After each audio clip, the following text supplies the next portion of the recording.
예배드리는 일입니다. 특히 우리 외국에서 아테네스도 그렇고 신앙생활 하는데 제일 중요한 게 한 주일날 나와서 예배드리는 시간이 제일 중요합니다. 그 말씀들을 다시 한번 우리 삶에 적용하고 살기 위해서 성경 공부도 있고 기도회도 있고 찬양 시간도 있고 그렇습니다. 예배를 잘 드려야 되죠. 올해부터는 제가 예배를 좀 챙기려고 합니다. 지금 우리 앞자리가 지금 8자리가 비어 있어요. 그 주인들은 쭉 내려오세요. 일어나셔서 밑으로 내려오시기 바랍니다. 거기에 앉아갖고 예배 잘 드리기 힘들어요. 내가 앉아봤는데 잘 안 들려요. 그러니까 앞으로 쭉 내려오세요. 뒤에 밖에 나가시는 분들 다 들어오시라고 그러세요. 내가 울어서 나가는 사람 외에는 예배위원이고 뭐고 일단 전부 다 예배 들어서 말씀을 듣고 말씀으로 주님을 만나야 됩니다. 그리고 그거 없이는 신앙생활 다 나가야 돼요. 일로 내려오면 돌아서 내가 직접 내려오세요. 앞에 자리가 있는 거. 밑으로 내려오세요.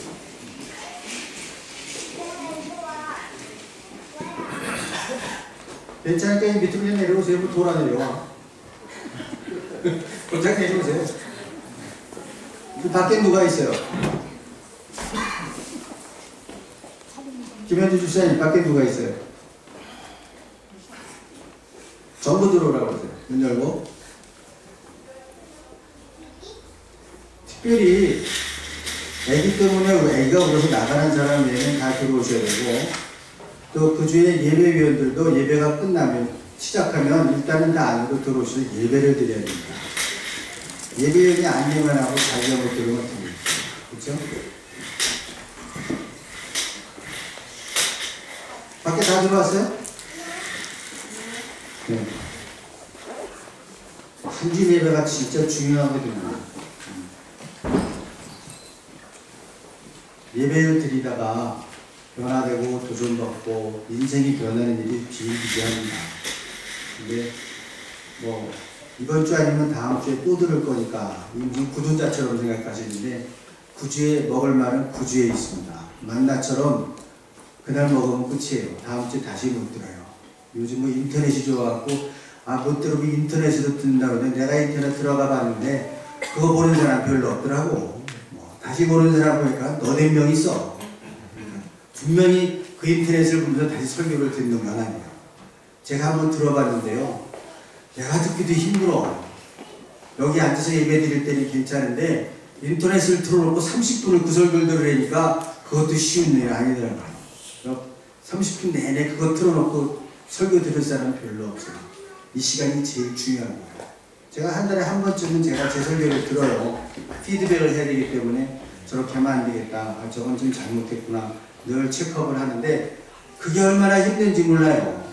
그 30분 앉아서 텔레비 요만한 화면 놓고 설교를 듣는다는 게 이게 아니구나 싶더라고요. 그래서 정말 이 시간은 무슨 일이 있어도 다 나와서 같이 예배드려야겠다 하는 생각이 들어서 하나가 돼야 되거든요. 공동체에 나와서 사랑하는 성도들을 만나는 기쁨이 있습니다.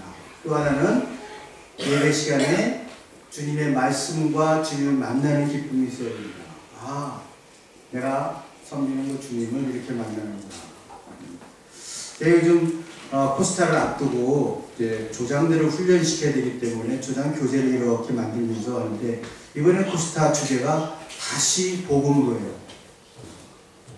다시란 말이 상당히 가슴에 팍 와닿더라고요. 5주가 안 됐으면 다시란 말이 있었을까? 아니 교회에서 복음이라는 건 당연한 거거든요. 근데 어쩌자고 이게 다시 복음으로야. 근데 교재를 쓰면서 진짜 세대가 어렵긴 어려운가 보다 그런 생각을 했어요. 복음이라는 게 예수님이 우리에게 영원한 생명과 천국을 주셨다는 거거든요. 근데 이 사실이 감동으로 다가오냐 이겁니다. 특히 여기 있는 젊은 분들은 천국이라는 거에 대해서 한참 먼 얘기라고 생각합니다. 근데 제 친구들의 전도사 때 시골에서 목회할 때 보면요. 거기에 나오는 할머니들은, 할아버지는 잘 모르겠어요. 잘 안 나오시더라고요, 할아버지들. 할머니들은 천국이라는 게 현실입니다. 이게 무슨 말씀인지 아시겠어요? 계속 한 해 몇 달 지나면 옆에 있는 친구들이 계속 하늘나라를 가시거든요. 교회에 나와서 천국을 얘기하실 때 그분들의 심정은요, 천국은 현실이에요. 내가 예수 믿으면 천국 간다. 이게 현실입니다. 언제 갈지 모르거든요. 근데 지금 여기 있는 분들이 우리는 하나님께서 예수 그리스도께서 천국을 우리에게 허락하셨다. 영원한 생명을 허락하셨다. 전혀 감동이 없어요. 영원한 생명보다 여기서 좋은 스마트폰 쓰고 여기서 신나게 사는 게 더 중요하다고 생각해요. 그래서 다시 복음이라는 건 뭐냐면 과연 예수님이 그렇게 십자가에 달리면서 우리에게 주신 그 복음이 지금 현재 나의 삶을 슈팅맨하고 라이텐할 수 있냐고요. 우리의 삶, 지금 여기 삶을 규정하고 이끌어갈 수 있냐고요. 복음이. 그 복음을 만나는 장소가 바로 이 예배의 장소가 제일 중요하다는 거예요. 다시 복음. 그런 얘기예요. 그래서 제가 그걸 이렇게 읽으면서 과연 예수님이 우리를 위해서 십자가에 죽으심으로 영원한 생명을 주셨다는 이 말씀이 지금 나의 삶을 감동하게 하고 나의 삶을 움직일 수 있는 힘량입니다. 여러분 어떻게 생각하십니까? 스스로에게 물어보세요. 이것이 지금 교리로 이론으로 도구마로 내 머릿속에 있는 건지 아니면 정말 내 가슴을 움직이면서 나의 삶이 영생을 향한 삶이 되어야 되겠다 하면서 지금 내 삶을 그쪽으로 방향 조정을 할 수 있는 그런 힘이 있냐 이겁니다. 그래서 참 이번에 주제가 제가 참 기대가 돼요. 어떤 분들이 어떤 말씀을 주실지. 저도 그 교재를 쓰면서 참 좋은 주제다. 다시 한번 우리가 도전받아야 될 그런 주제다라는 생각이 들어서 그걸 쓰다가 제가 역시 예배에서 이거 복음을 다시 만나지 않으면 우리 신앙생활이 어디로 갈지 모르겠구나 그런 생각을 하게 됐습니다.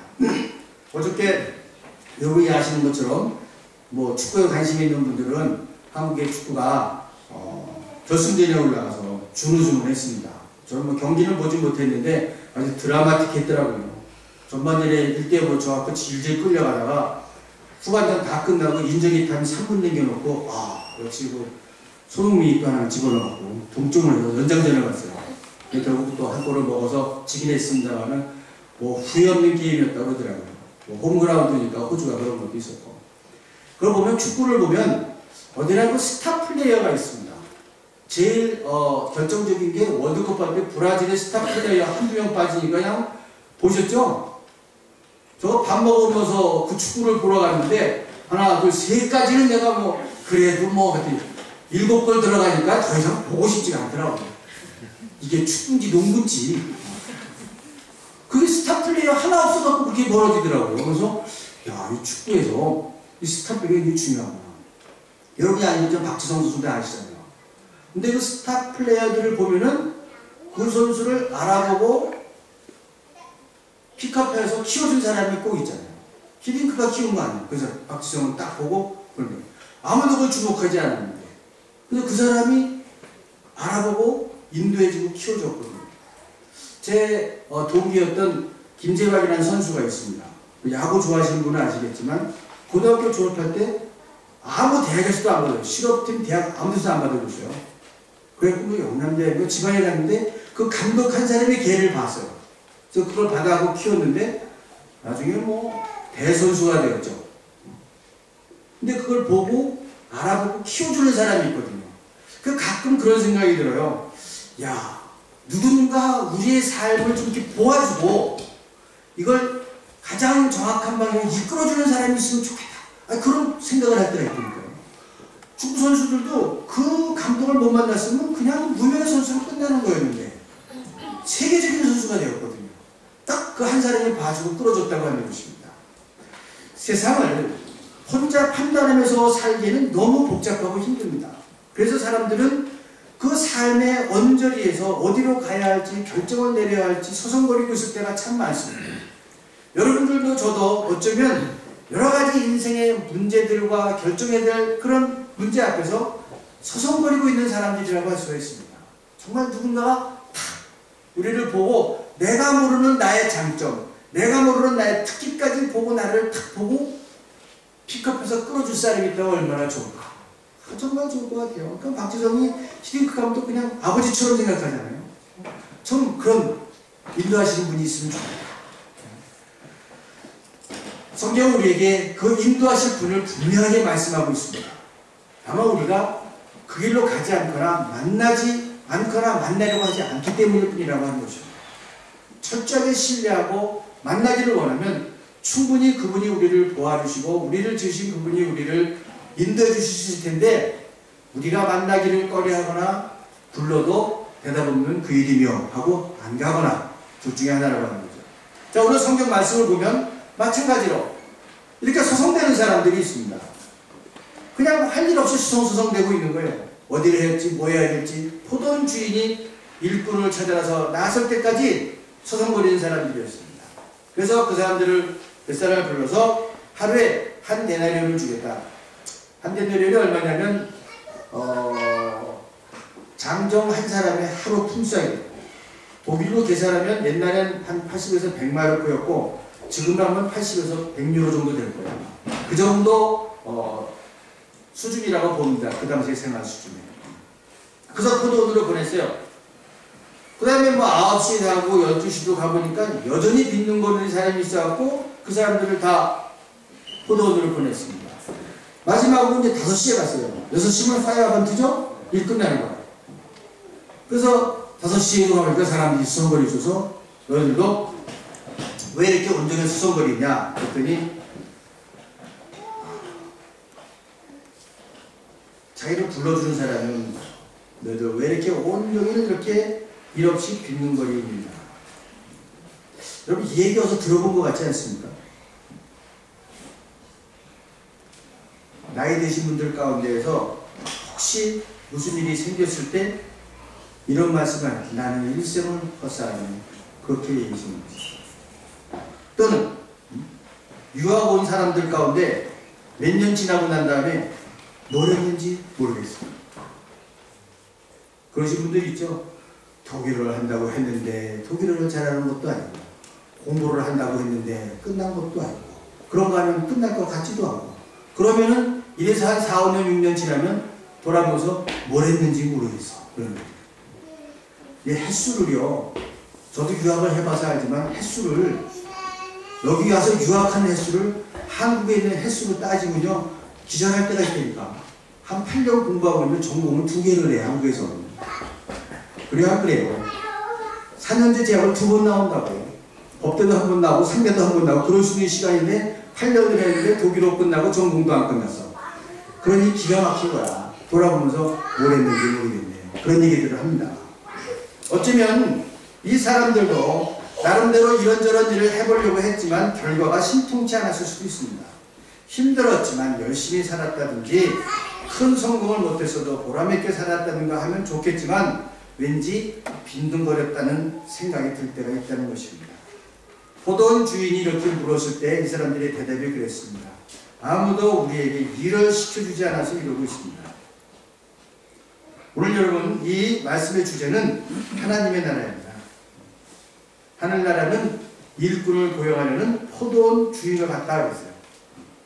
그래서 일을 시켜주지 않는다고 하는 것은 이 일은 세상의 일이 아니라 포도원의 일입니다. 다시 말하면 포도원 밖에서 하는 일은 의미가 없다. 포도원 밖에서는 하루 종일 아침 9시부터 저녁 6시까지 하루 종일 일하는 것이나 무슨 했을 때 다 허송세월하는 것이다. 우리를 당신의 일로 부르신 그분의 은혜를 깨달아서 일해야 비로소 그분에게 고용되어서 행복한 봉사가 되고 의미 있는 삶이 된다고 하는 것입니다. 그렇기 때문에 참 하나님의 은혜는 허송세월하지 않고 주님의 포도원에서 일할 수 있게 불러주셨다고 하는 것입니다. 포도원 밖에서 하는 일은 뭘까요? 여기서 뭐냐면 포도원 밖에서는 아무리 뭘 해도 의미가 없어요. 포도원 밖에서 여러분들이 큰 돈을 벌었건 박사학위를 했건 졸업을 했건 또는 큰 병이나 권력을 얻었건 전부 의미가 없다 이랍니다. 포도원 밖에서 하나님과 관계없이 스스로 쌓아놓은 것들은 사상누각 언젠가 모래 위에서 세우는 집이 무너진 것 같이 그렇게 무너질 수 있는 것이지 때로는 무너질 뿐만 아니라 자신을 고통으로 모아놓을 수 있는 그런 힘이지 결코 의미를 갖지 못한다고 합니다. 하나님의 나라를 꿈꾸고 하나님의 나라를 위해서 내가 공부하고 내가 능력을 쌓고 내가 명예를 얻고 힘을 얻고 이건 의미가 있어요. 하나님 나라를 위해서 쓸 수 있는 힘이라면. 그런데 그거와 관계없이 포도원 밖에서 일껏 일했지만 그거는 빈둥빈둥 허송세월한과 같다 이것입니다. 그러니까 진짜 은혜는요, 그렇게 허송세월하지 않고 의미있게 살 수 있도록, 포도원에서 일할 수 있도록 불러주셨다는 것이 가장 큰 은혜다. 그 일을 가장 소중하게 여겼습니다. 포도원에서 일한다는 것은 삶의 중심이 바로 하나님의 나라를 준비하는 것이요, 모든 삶의 계획과 목적이 이 포도원에 있다고 하는 것입니다. 어떻게 하나님께 영광이 되는 삶을 살고 어떻게 하나님의 나라를 준비하는 삶이 되는가, 이건 포도원에서 삶이요 의미 있는 삶이지만 그거와 관계없이 그저 얼마나 많이 모일 것인가, 얼마나 유명해질 것인가, 얼마나 내가 높아질 것인가, 이건 전부 다 허송세월함과 같다는 얘기입니다. 재물을 가지고 한번 생각해 봅시다. 요즘 제일 이해가 쉬운 게 돈이라.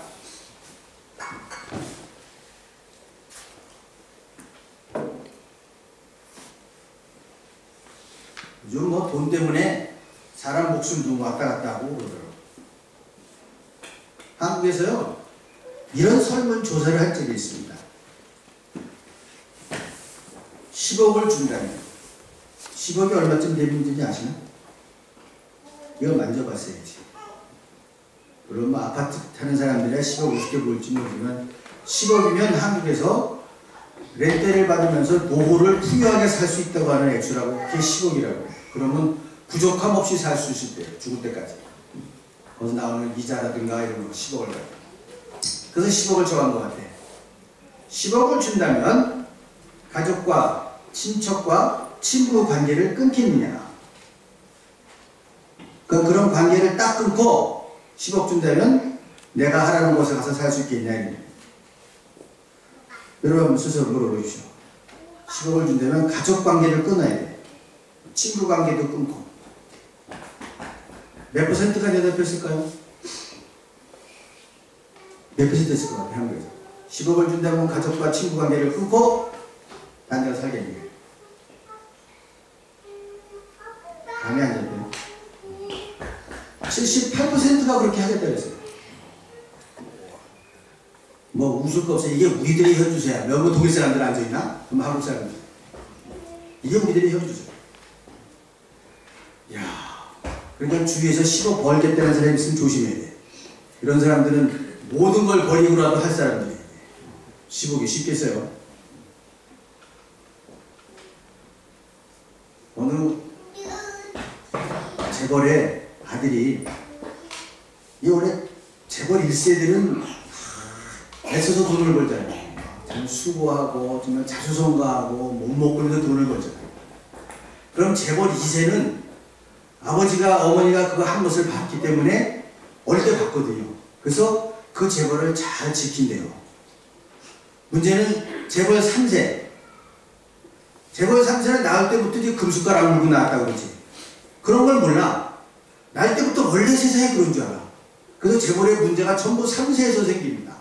비행기 타다 내리라고 하는 것도 있고 죄다 그래서 생깁니다. 2세까지는 괜찮은데 3세 때는 그게 문제가 된대요. 그러니까 원래 그런 거라고, 자기는 태어날 때부터 종자가 다르다고 생각하니까. 그래서 재벌 3세에서 문제가 많이 생겨요. 바로 그런 문제인데 이 재벌 3세였던 것 같아요. 아버지에게 물어봤어요. 돈이 뭡니까? 이 돈이 뭔지를 모르겠는 거야. 항상 있고 항상 금은 나오고 항상 금은 되니까 어디 가서나 금은 나오니까 돈이 뭔지를 몰라. 근데 이 친구들 고민이 생긴 거예요. 이 돈이 도대체 뭐냐?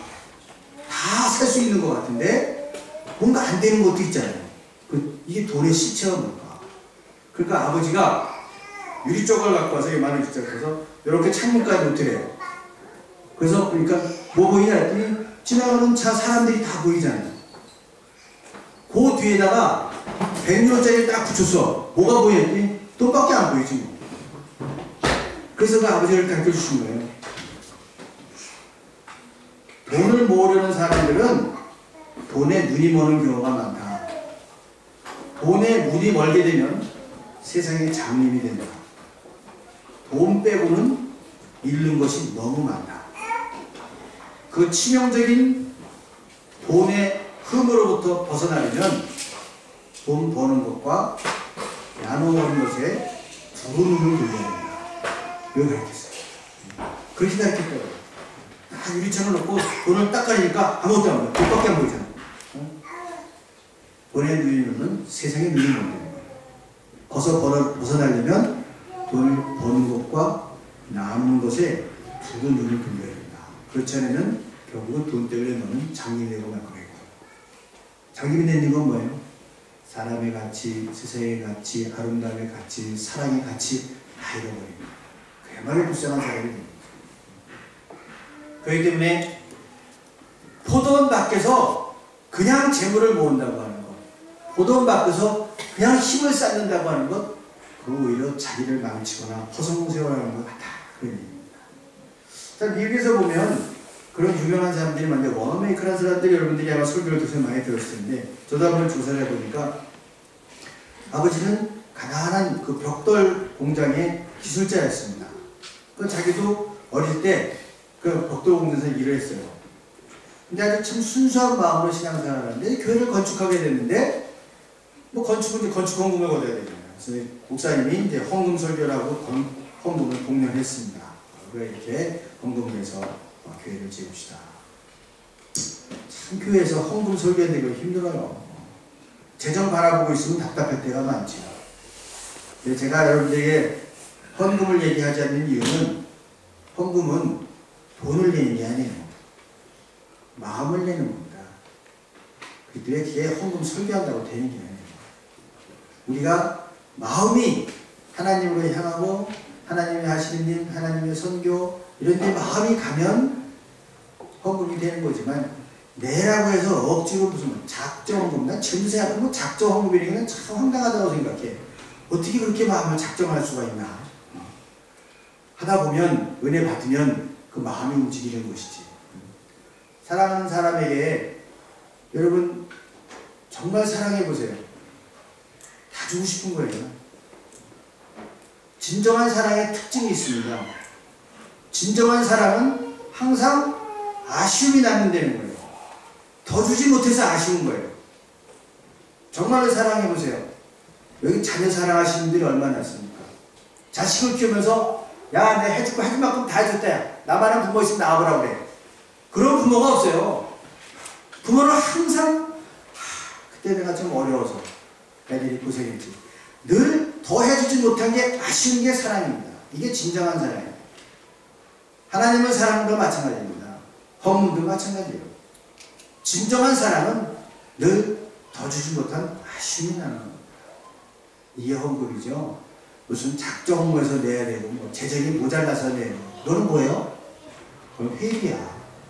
축구 동호회 가면 회비내죠. 무식실에 가면 회비내죠. 그건 경비를 내고 회비를 내는 거야. 헌금은 회비가 아니고 경비가 아니에요. 내 사랑은 마음을 내는 겁니다.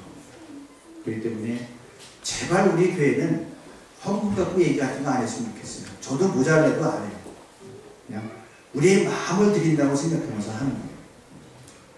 자, 그래서 이 친구가 목사님이 교회를 세운다고 하니까 정말 드리고 싶은데 애가 드릴 게 뭐가 있어요. 그래서 자기가 일하는 공장에서 벽돌을 싣고 왔어요. 목사님, 교회를 짓는데 이 벽돌을 줘주십시오. 저의 마음입니다. 얼마나 귀합니까? 참, 이 어릴 때 그런 교육을 받고 자란다는 게 정말 신앙생활에 중요한 것 같아요. 우리 교회도 주일학교에 돈 쓰는 데는 절대로 아끼지 마십시오. 일생을 저할 수 있는 문제이기 때문에 그렇습니다. 그래갖고 이 친구가요, 그러니까 한 몇 살이 됐을 때인가, 한 주에 1달러 25센트를 받고 일하게 됐는데, 그게 2달러 50센트를 할 수 있는, 또 몰랐어요. 그러니까 그 돈으로 뭘 했느냐면요, 한 대에다가 자기가 읽을 수 있는 성경을 산 거예요. 신구약이 다 있는 거. 그걸 사서 그때부터 그 사람은 신앙생활을 시작합니다. 그래서 교회에서 열심히 하고 YMCA 강사로 일해서 2,000명 이상의 청년들이 모이는 그런 그룹도 인도하고, 또 바이오스타들이 인도하고, 그리고 결혼해서는 큰 옷가게를 열게 됩니다. 근데 옷가게를 여는데 뭐 특별히 그렇게 뭐 선전을 하고 뭐 그런 게 아니었어요. 아주 정직하게 좋은 옷들을 정말 적정한 가격에 그렇게 파는 거예요. 이 옷이라는 게 참 희한하잖아요. 옷 장사라는 게 저도 이제 주위에 그 하는 사람이 있어 알아보러봤더니 옷장사가 잘 팔려요. 근데 앞으로 담고 뒤로 밑지는 거래. 왜 그러냐고 그랬더니 옷이라는 게 무늬 사이즈가 아니잖아요. 뭐 M도 있고 L도 있고 X도 있고 X가 있고 이 치수가 있잖아요. 그래서 치수 나서 팔고 나면 나머지 전부 남는 거야. 팔 수가 없어. 그리고 옷은 유행이 지나가. 그러니까 남아서 유행이 지나가는 걸 뭐라고 하냐면 그냥 거기 용어로 걸레라고 부릅니다. 그 걸레 장사라고 그래. 지들끼리 얘기해. 걸레 장사라고 그래. 제 고등학교 친구가 한번 이 옷 수출하는 데 있었거든요. 지가 걸레 장사라고 그러더라고요. 그래서 그럼 어떻게 할 때 옷은 10벌이 들어오면 2벌에서 3벌까지는 팔 때 본전이 나와야 돼. 그리고 나머지 2벌로 이익이 되는 거고 5벌은 잠긴다고 생각하고 그렇게 가격을 결정해야 되는 거예요. 얼마나 어려워 이게. 그 5벌이 오래 남으면 어쩐지 아세요? 옷을 근수로 팔더라고. 달아갖고 1kg에 얼마. 저희들이 여름 단기 선교를 가는 부다페스트를 가니까 그 시내거든요. 내려가니까 거기 중국인 상해가 있는데 옷이 뭐 1kg에 얼마 이렇게 써있더라고요. 거기도 그래서 아 어디 이렇게 파는구나 그런 걸 봤어요. 한국도 마찬가지예요. 옷이라는. 근데 이 친구는 정직하게 자기가 좋은 옷들을 갖다가 적정한 가격에 팔았어요. 많은 이익을 남기지 못했는데 그것을 주의 깊게 보던 사람들이 저 사람은 믿을만 하겠다. 그래갖고 군대에 납품하는 사업을 그 사람한테 맡기고. 이런 군대가 얼마나 커요. 군대는 뭐 사이즈가 많지도 않아. 대중소면 끝나잖아. 그때부터 이 사람이 아주 큰 성공을 하게 됩니다. 그래서 미국의 백화점 왕이 됐고요. 10대 재벌 안에 들어가게 됐어요. 나중에 이제 재벌이 된 다음에 기자가 인터뷰를 했습니다. 워너메이커 회장님, 당신이 일생 동안 한 일 중에서 가장 잘한 결정이 무엇이라고 생각하십니까? 여러 번 질문했다고 생각해보세요. 내가 한 결정 중에 가장 잘한 결정이 뭘까? 일생을 살면서. 물론 뭐 이런 얘기야. 우리 아내를 선택한 거 뭐 그럴 수 있어요. 가장 잘한 결정이야. 내 남편을 선택한 거 가장 잘한 결정. 그랬더니 워너메이커 회장이 이렇게 얘기했답니다. 내가 12살 때 비블 50센트를 주고 붉은색의 가죽 성경을 산 것입니다. 그것이 가장 성공적이고 가장 위대한 투자였습니다. 그는 평신도였지만 늘 마태복음 6장 33절 말씀을 가슴에 새기고 살았다고 해요. 너희는 먼저 그의 나라와 그의 의를 구하라. 그리하면 네 모든 것을 너희에게 더하시리라. 그 얘기를 이렇게 읽어보니까요. 그런 거예요.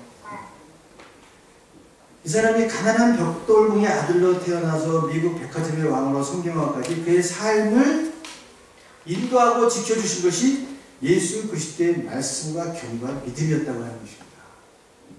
왜 이게 워너메이커만 해당하겠습니까? 우리 모두에게도 해당되는 말씀입니다. 우리 인생에서 가장 중요한 사건은 하나님이 우리를 불러주신 사건입니다. 그 부르심으로 포도원 안에서 일하게 되는 것이 무엇인지 알게 되었고 일할 수 있게 되었다는 것입니다. 그 부르심으로 내가 공부를 하건 사업을 하건 의미를 가질 수 있게 된 것입니다. 그래서 이 불러주신 은혜가 너무 큽니다. 물론 세상에서 이런 식으로 뭐 처음 온 사람이나 나중 온 사람이나 똑같이 임금을 준다면 혼란이 오겠죠. 세상식으로 하면 수고하고 땀 흘린 만큼 더 많은 혜택이 주어야 됩니다. 이게 세상 사람들이 공감할 만한 원칙입니다. 다만 오늘 이야기를 이해하려면 이것이 포도원 안에서 일어나는 일이라고 하는 거예요. 포도원 주인이 택하고 불러서 일하는 포도원 안에서 일하는 것이다. 노동의 대가를 지불하는 것이 아니라 그 사람의 사람 능력과 성과를 지불하는 것이 아니라 하나님께서 당신의 사랑과 자유에 따라서 우리에게 구원과 우리에게 사랑을 주신다는 거예요. 무슨 얘기입니까? 그분의 구원과 사랑은 우리의 능력을 따라 주시는 것이 아니다는 얘기입니다. 여러분, 박사는 구원을 더 많이 주시고 학사는 덜 주시고 뭐 그러나? 아니랍니다. 어떤 사람들도 장애인이건 정상인이건 노인이건 어린이건 학업이 어떻든 간에 그에게 주시는 구원과 사랑은 하나님의 자유의 결정에서 주신다고 합니다. 이게 이 부도의 의미예요. 내가 일을 이만큼 했는데 뭐 더 주시냐 그런 얘기가 아니라 능력과 성과에 따라 주시는 것이 아니라 그분의 사랑과 자유에 따라 주신다는 겁니다. 무엇이 기준이냐? 하나님의 사랑이 그 마수시타리고 기준입니다. 그렇기 때문에 이 말씀 속에서는 하나님은 하나님이시다는 걸 아셔야 돼요. 우리 잣대로 바로 하나님을 판단해서도 안 되는 거고요. 신앙생활도 이렇게 일하고 임금을 받는 것이 아니라고 하는 거예요. 하나님과 인간의 관계는 사랑과 신뢰이지 성과와 능력이 아닙니다. 기억하십시오. 하나님과 나와의 관계는 사랑, 하나님의 사랑과 그 사랑에 대한 나의 신뢰의 관계이지 내가 얼마나 많은 교회를 했고 내가 얼마나 많은 교회를 세웠고 이거에 따라서 하나님과의 관계가 형성되는 게 아니에요. 앞뒤가 바뀌면 안 돼요. 그분이 우리를 불러주셔서 사랑과 신뢰 가운데 있었기 때문에 교회일도 이렇게 신나게 할 수, 열심히 할 수 있었던 거예요. 거꾸로 교회일이라는 거 하나님을 열심히 해갖고 하나님 앞에 가는 것이 아니다. 이런 거예요. 하나님의 사랑이 기준이다. 이런 거죠. 또 하나는 아침부터 일하는 사람들이 뭐라고 했어요? 왜 그 사람들이 똑같이 주냐고 똑같은 것을 어떻게 했어요? 시기하고 질투했습니다. 다른 사람들의 능력과 은사를 시기하지 말아야 됩니다. 시기하는 사람들은 결국 자신을 망치고 맙니다. 남과 비교하면서 힘들어하지 말고 그냥 꾸준히 자기 일을 가는 거예요. 일생을 신앙생활을 하던 뭐라든 간에 꾸준히 자기 길을 가다 보면 진리의 길목에서 다 만나게 되어 있습니다. 근데 그거를 가는 과정에서 도산에 빠르네 비교하지 말아야 됩니다. 제가 고속도로를 워낙 많이 다니니까 그날 날씨 보면은 오늘 대충 어떻게 운전해야 되겠구나 결정이 나. 독일은 특이해. 날 좋으면요 왜 이렇게 날아가는 차들이 많아. 그냥 붕붕거리고 이게 한 2, 3주 만에 한번 햇빛 나오면 고속도로 가면 난리야. 길이 맑고 끼어들고 조금 차가 막히잖아요. 딱 이렇게 막히면 옆으로 쏙 들어가. 저 앞에 가 있어. 위험하죠. 고속도로를 치고 들어가니까. 근데 차가 막히는데 이게 어디가 막히는지 보이나? 조금 가다 보면 걔 뒤에 가 있어. 그냥 옆에랑 비교하면서 이리 바꾸고 저리 바꾸는데 가다 보니까 내 뒤에 와 있더라고. 그렇게 열심히 가는데. 그러니까 다른 옆 사람과 비교하면서 애쓰지 말라는 거예요. 시기하지 말고 질투하지 말고 힘들어하지 말라고 하는 것입니다. 예수님은 오늘 이 말씀을 가지고 우리의 삶의 어두움과 불만과 시기 이런 것으로부터 자유를 주시고자 하는 것입니다. 사람들이 이런 억울한 심정 또는 불만, 왠지 나만 뒤처지고 손해보는 것 같은 기분은 늘 느끼는 심정입니다. 어릴 때는 놀이터에서, 젊어서는 직장에서, 나이가 들어서는 젊은이들에게 자리를 내어주는 그런 심정들이 있습니다. 세상을 능력과 성과만으로 판단하고자 하는 이런 결과를 가져올 수밖에 없습니다. 어떤 사람도 자기 능력만을 가지고 세상을 살 수는 없습니다. 자기의 삶 그 자체도 실은 하나님이 우리에게 주신 선물의 시간이라는 걸 기억하십시오. 누구도 나는 80까지 간다, 90까지 간다, 100살까지 간다 자신할 수 없어요. 독일에 제가 오늘 신문 인터넷을 보니까 독일에 참 훌륭한 지도자였고 또 가장 중요했을 때 참 중요한 발표와 또 독일 국민들을 이끌었던 폰 바이체커 대통령이 94세로 어제 돌아가셨더라고요. 오래 사셨어요. 그 형님도 지금 세계적인 물리학자였고 동생 바이체커는 84년부터 88년까지 이 독일의 대통령이었습니다. 정말 독일의 대통령 하면 제가 기억하는 대통령 중에는 가장 훌륭한 사람이었습니다. 제가 독일어를 공부할 때 폰 바이체커 대통령이 발표한 그 문서가 있어요. 그 슈피겔제에서 나와서 그걸 갖고 있는데 자기의 나치의 그 행동과 그리고 1945년 해방에 대해서 이 바이체커가 아주 선을 그었어요. 독일에서 굉장히 중요한 문제입니다. 독일 국민에게도 무슨 해방이었다고 하는 거예요. 그래서 독일에서 굉장히 중요한 문서고 그 대통령으로서 참 소중한 일을 한 사람인데 94세까지 사셨더라고요. 어제 밤에 돌아가셨는데 그렇습니다. 사람이 얼마를 살고 어떤 일을 하는가 하는 것은요 자기 능력이 아니에요.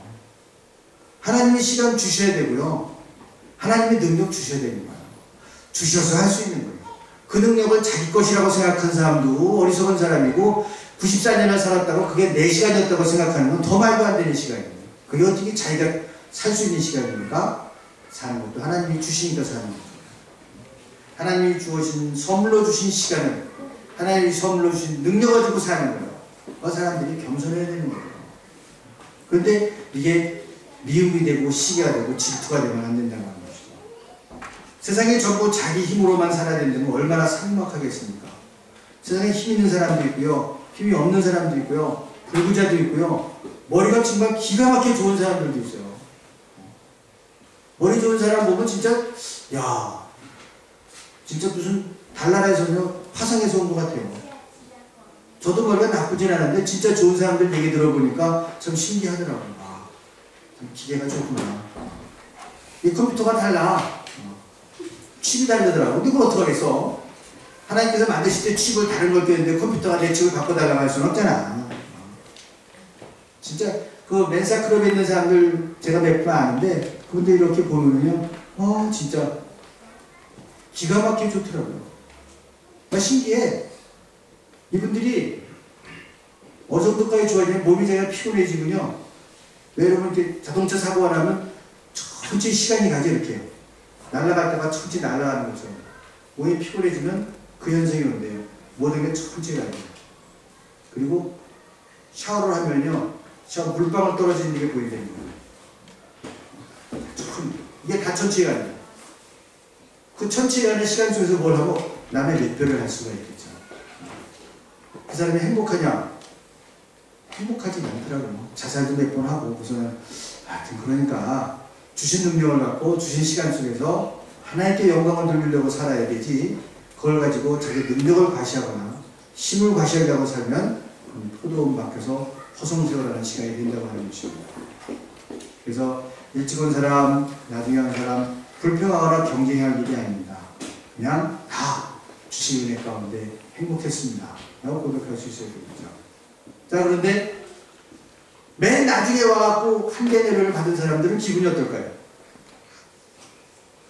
여러분 같은 뭐라고 했어요? 아, 이 땡 사람네. 햇빛에서 일도 하지 않고 괜히 일찍 오면 고생할 뻔했네. 그렇게 생각하시겠어요? 또 한 가지는 왜 이 포도원 주인이 나중 온 사람부터 줬을까? 난 그런 생각을 했어요. 처음 온 사람 한 대 내려 주고 집에 가라고 그러고 그 다음 좀 모를 거냐? 이런 사고가 안 나지. 근데 사람들 다 있는데 나중에 온 사람부터 줬잖아요. 처음 온 사람들 다 거기 서 있는데 그때 나중에 와서 한 시간이라고 한 대 내려 받은 사람은 그 마음이 어떻겠냐 이거예요. 여러분 같으면 어떤 마음이 들었을까요? 주인은 또 왜 그렇게 했을까? 주인이 나중에 온 사람부터 한 대노력을 준다고 하는 것은요 더 전심을 다해서 일하라는 격려가 있습니다. 거기에 늦게 왔고 하지만 똑같은 너희들을 대한다. 더 열심히 섬기고 더 겸손하고 더 충성하라고 하는 거예요. 신앙의 지각생들이 자기네 일터로 부르신 이가 누군 줄 알게 깨닫게 되면 먼저 온 사람들을 어리석다고 하지 않을 거예요. 아, 저 바보는 아침부터 와서 한 달란트 받고 있어. 한 시간만 하면 되는데 그렇게 얘기하지 않았을 거예요. 그 한 달란트를 주신 분이 우리를 지으신 분이고 우리를 사랑해서 누구나 똑같이 구원과 은혜를 주신 분을 알게 되면 어떨까요? 부끄럽습니다. 값싸게 얻은 한 대내력을 가볍게 여기지 않을 것이고 오히려 게으름 피우며 낭비했던 지난 시간들이 안타깝고 죄송스럽게 여겨져요. 늦게 와서 받았다고 자랑하고 할 일이 아니라고 하는 것입니다. 그리고 매 시간 허송세월했던 시간을 회개하고 후회하면서 지금 더 열심히 충성하려고 할 거예요. 그래서 주인이 맨 나중에 온 자부터 한 달씩 준 겁니다. 사랑하는 여러분, 누가 뭐래도 여러분이 저 어떤 곤고한 환경에 처해 있다 하더라도 우리에게는 불러주신 은혜가 있습니다. 이미 우리들은 모두 부르심을 받은 사람들입니다. 이 은혜를 가슴에 안고 부르심에 합당한 삶을 살고자 해야 됩니다. 주님은 우리를 결코 홀로 버려두지 않으시고 이 부르심의 은혜를 알고 포도원에서 일하는 기쁨으로 하나님의 나라를 소망하는 사람들을 복주시고 그들을 통해 일하실 것입니다. 사랑하는 여러분, 불러주신 그 은혜를 다시 한번 기억하며 다시 복음으로 돌아가서 정말 그 포도원에서 기쁨으로 감사로 뜨거운 감동으로 일하는 여러분 되시기를 주님의 이름으로 간절히 축원합니다. 기도하시겠습니다. 자비하신 아버지 하나님 감사합니다. 세상에 버려두었으면 세상 사람들이